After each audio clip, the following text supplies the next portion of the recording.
Okay, here we go. BCast time here on Breitbart TV for Wednesday afternoon. A lot to talk about today, including the more careful examination of the radical people and influences around the White House, around the president, around the policy that's becoming sort of the law of the land. Has any of this bothered you so far this week?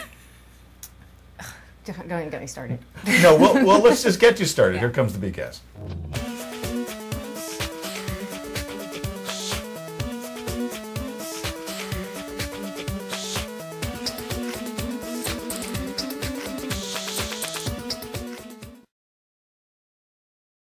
Okay, here we go, live from our studio in Pittsburgh, Pennsylvania. Glad that you're on board with us here on the BCast this afternoon. And in a moment, we're going to be talking to Phil Kerpen from Americans for Prosperity, who's been doing an enormous amount of research on the people that are involved in setting policy and bringing in personnel and influencing so much that's going to affect this country at the White House. People that, until probably even a week or two ago, like the name Van Jones probably didn't mean very much to you. Right? Did it? Not so much, but he also did help Glenn Beck have his highest ratings ever this week investigating this story, so you can tell Americans are not only interested but concerned.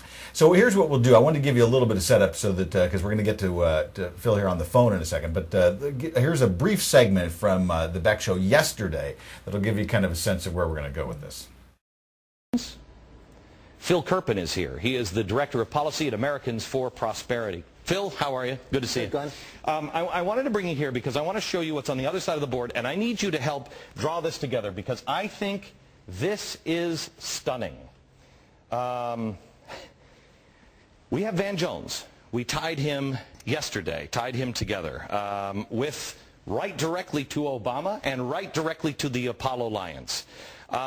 Here's Jeff Jones. Put the picture of Jeff Jones up again, please. Jeff Jones is an interesting character. Jeff Jones is the founder of the Weather Underground, right? That's correct. What else has he done? Well, Jeff has been involved not just in those terrorist activities with the Weather Underground. He was actually part of the Weather Bureau, modeled on the Politburo, which was the high leadership where he was with Bill Ayers. But Jones was on the run, hiding from the law for about a decade before he was finally caught in a dramatic raid where his 4-year-old child saw him arrested in 1981. He then became an advisor to environmental groups, to labor organizations, and to the New York State government, where he sits on a commission for Governor Patterson. Okay, hold on just a second. You hear this, what he did? Labor groups, think of SEIU and all the unions. Oh, by the way, did anybody notice that the head of the Fed here in New York is now the former head of the AFL-CIO? That shouldn't be any problem. Here in New York, corruption with finances, New York and the unions? No, that's crazy. Okay, so labor unions and environmental projects. Van Jones, green jobs czar, okay? Then what did he do? Well, he's on a panel that we don't know much about, a commission that Governor Patterson put him on called the Energy and Environment Transition Commission. I haven't been able to get any information about that. But one of the important things that I really found notable is that he's an advisor to something called the Workforce Development Institute here in New York, which is advising state and local government and universities on how to write their grants to get stimulus funds from the stimulus bill that he and his friends in Apollo wrote. Hold on just a second. Okay. So the co-founder of the Weather Underground is working for the governor of New York. Wow. And he's writing how to get money from the stimulus bill written by the Apollo Alliance, which he is the head of here in New York. That's right, and he's also an advisor, a consultant for the National Apollo Alliance as well. Okay, good. So then we have Jeff Jones and Bill Ayers.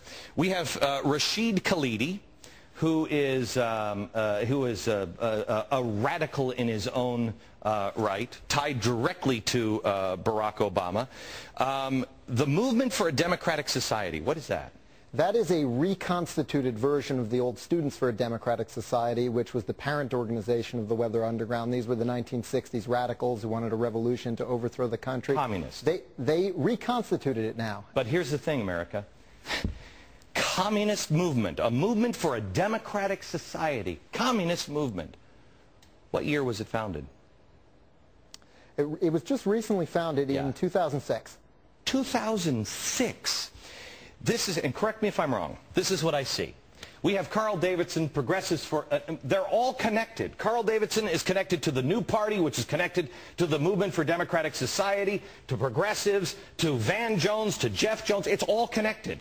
These people down here are radicals. There is no way, they may have been adding business people and everybody else, but they're basically radicals. Yes? They are, Glenn, and actually the most frightening part about this is that these guys are not, for the most part, the public face of everything they're trying to do. They've got the mainstream guys. Carl Pope, the president of the Sierra Club, is on the board of the Apollo Alliance. They've got Leo Gerard from the International Steelworkers Union on the board of the Apollo Alliance. John Podesta from the Center for American Progress. All of the mainstream elements of the Obama administration and the liberal or progressive movement are tied in with these people. Tied in. Great. Yeah, great. Exactly. All tied in.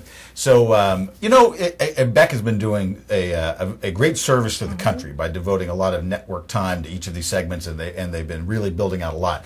One of the things that I know the BCast audience is like, you know, what you can cover in 2, 3, 4 minutes. Sometimes there are more questions to ask. This is why we have tracked down Phil Kerpen from Americans for Prosperity, and I think we have him on the line now. Phil, are you there?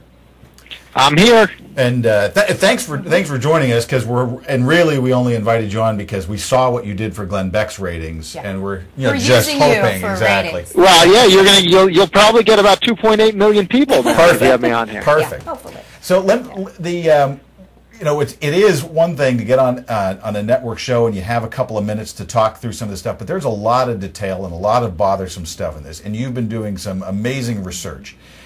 So we want to dive into it, and anything you haven't been able to get to on the Beck show, however long you want to take, we're with you. So, but let me start with this. How did you start to go down this trail? Where did the research begin?